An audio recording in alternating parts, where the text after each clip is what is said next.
Hi folks, you're very welcome here at Trip Tourism Network. We're having a small interview with Eric Lawlor. Eric is very exciting plans here for Trim this year, following on from it's actually 2 years ago now, the Braveheart festival we had here in Trim, and Eric is bringing us this year the Johns Summer Prom with the beautiful backdrop of Trim Castle.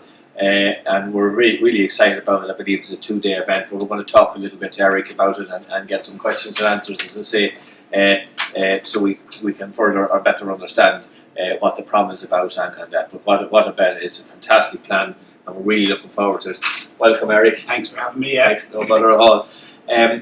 Braveheart Festival, that was 2 years ago now, yeah? That's correct, yeah. It came upon an idea I had to out walking the dog along the banks of the Boyne. And I knew the anniversary was coming up, and I said, how can we make a few quid for a few charities, mainly my own charity, which is the Johns Summer Artist Trust. That's right, your brother was... He was in Braveheart, but he passed away in 2009. But since then, we set up a trust for artists who need medical attention, or that don't have private medical insurance, that need certain procedures, so we can get it done for them privately. Brilliant. But that's how it started. I was looking at that as a revenue stream. I seen the castle put together with a committee, and off we went. Wrote to Mel Gibson, no problem, sending us a message, all these sort of things. A lot of people, Sean's friends, actors, all came, and we done a real good job at the end of the day. We had over 1,100 people came who bought tickets from all over the world. There was hits from US of A, Paris. There was people from Holland, all came to Trim to see that movie for one night only. Fantastic. So we left it at that, and I said no more. That was great, a one-off. But then I'm sitting back, and me, itchy feet. Left it for a year, and so last October I says, what would really look well in front of that castle is an orchestra playing the movie scores of all different movies. So that idea stuck in my head. So I then sent out some emails to different orchestras asking them how much it would cost for them to come and entertain us. And I got a great email back from Aidan Morrissey from the Drogheda Orchestra Collective saying she'll do it for free. I said, I can't beat free. So that was the building blocks of the King John Summer Prom. We started then. Right. I was at the Braveheart 2 years ago. It was absolutely phenomenal, and we have it on the wall over there.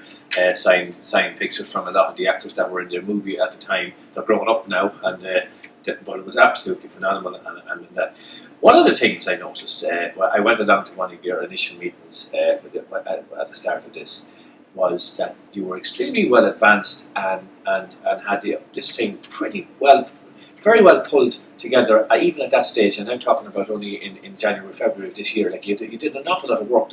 You have a massive amount of experience in this area. I could see that. Or is that coming off the back of the Braveheart one? No, that just came from the back of the other one. You'll be surprised how people, when you come up with a good idea, people will want to be involved. Yes. No matter what. Yeah. And so that I know is a good idea to do this.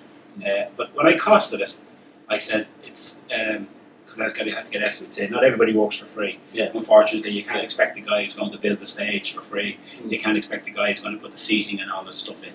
So when I costed it, I worked it out that there wouldn't be a whole lot left for charities this time on one day. So I decided then to expand it to 2 days. Yeah. So that we would hopefully then make the money on the second day. And there are very noble charities that are involved here. I mean, you have I believe Boards Mill Gaelic football. Boards Mill, Gaelic football. I was at one of their functions and I got talking to a few of the members, and they were telling me they were trying to build a new dressing room, sort of out by the pitch where they have showers and other facilities. They're very basic changing rooms up there. And I said, well, what are you doing? Well, we're going to have a dinner dance. And blah, blah. So you'll be from now till 2020 before you get anywhere off the ground. I said, why don't, if you support this, get the members to support the event, and we'll give you a big slice of the cake when we go to divvy up the money. Absolutely, and you've River Rescue in there, which is very River Rescue, Red Cross, Meals on Wheels. Basically, every charity in Trim will get a lick at the end of the day. That's absolutely fantastic. People don't appreciate all of what those organisations do, and they're extremely active and predominantly in this area, and they're there at the end of a phone call to help people, and it's great. It's a very, very noble cause on that. You have a who's who on the musical coming to this King Johns Summer Prom. It's a very exciting list. Yeah, again, see, when you put something to people that's different, it was very easy to get them to come and get involved.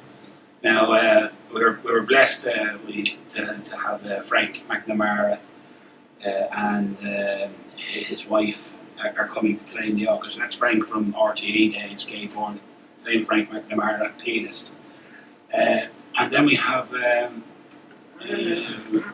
our orchestra on the first one. Oh, Kathy Crinnion, of course. Oh yeah, Kathy's star is rising this Kathy year. Crinnion, we'll have to send her all sorts of begging letters to come next time. Absolutely not. Really. It's her year this year.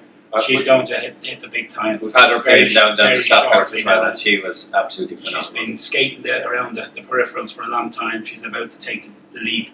And I hope it's going to be at the King Johns Summer Prom, where you're going to see her in all her finery with a beautiful orchestra behind her. It's going to make her stick out really well, and Frank is going to be accompanying her on the piano.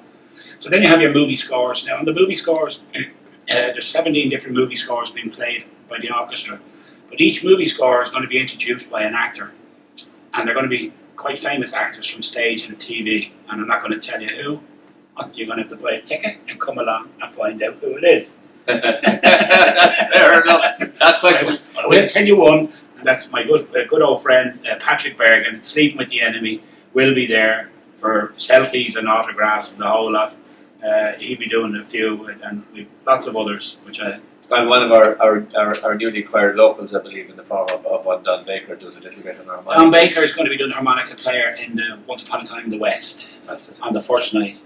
On the second night, he's going to be part of the lineup. We have starting the group. We have a local group called Girl Talk.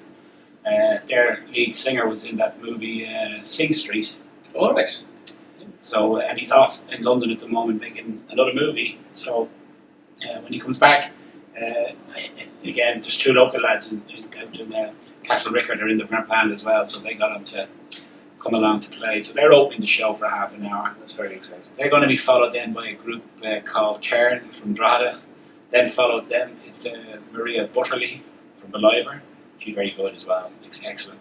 And then we slip into a bit of the old Intu and Nua and Stockton Swing with Michael and Leslie. And then we have a Don Baker set for about a half an hour, and then we'll have a finale, a medley of all songs to finish off with the orchestra. All of these are backed by the orchestra. Is prom? It's one of a kind, isn't it? It really is. There's not too many of these around. There's none. No, there's not one of its kind in Ireland this year. Yeah, outdoor. And there's certainly none against the setting and backdrop of what we have here. Not the idyllic setting that you're going to have with Trim Castle in the background. We're going to have also, all the facilities with there, refreshments, burgers, the usual. You'll be able to have all the facilities. Absolutely fantastic. This is very, very well put together, but I mean, I understand there's seating and there's everything and there's pricing and tickets. Can you give us a little bit on where to get tickets and what way? You get the tickets from Ticketmaster, and there's three different prices. They start from €20 plus the booking fee, and then there's a family ticket for 2 adults and 2 children for €50 plus the booking fee, and then there's the as I call it, the royal enclosure. You might as well say park your arse on a lovely seat for 35 quid, I think it is, with the booking fee. So it's very, very well priced. It's not overly priced. It's within everybody's. And the family offer. The family offer was there for a reason. We want to encourage families to come. It's a cultural, experience they're going to have, and a bit of crack. Oh, big time! Well, we're all looking forward to it, and we'd love to see this on our calendar every year. If this one, I'm sure it will. If this is a success, you never know. We might start off. We've had inquiries for acts for next year, which I won't mention here at this moment in time. But if it's a success, remember every penny that's spent, apart from expenses, goes back into the community. It's not a rock concert where you go down to the old tree and see Andrew Reid and pay 100 quid and he's off to Holland with your money. I understand the money's staying here. There's no production, there's no producers getting paid. Everybody, I work for nothing. all for the charities that are involved that will be named. They all benefit. So, as a guy said to me, I remember going to see him when I started giving me advice on events and stuff like that. He said the Galway Festival, Oyster Festival, started off with two guys in a restaurant that went down to the quayside with a table and a few cases of Guinness and gave it away for free. From acorns grow Right. trees. Yeah. He said what happened was that the local community came out and supported it. And it is what it is today. One of the biggest festivals in the world. So we're asking all the folks around Trim and the surrounding areas and further So afield. if you're doing nothing that night, come down and be entertained, get your value for money, have a great night out, and all that money will go back to the local communities. Well, Eric, we wish you every success with it. We'll be doing everything we can to support, and really, really, really looking forward to it. It's going to be exciting times for Trim. King Johns Summer Prom. This on which dates are we starting and finishing? We start on Friday the 21st at 8 o'clock and Saturday the 22nd. You'll be able to get into the compound from doors at 7 o'clock. So there'll be all sorts of there'll be background music and stuff going on from 7 onwards. Bring it on. To half 11. And then the good news is also I hear a whisper on the grapevine that the pubs are getting an extension. You can be sure. For afterwards. So you can be sure. Well, listen, the very best of luck, and we're really looking forward to it. This is the highlight on the calendar here in Trim this year, King John's Summer Prom.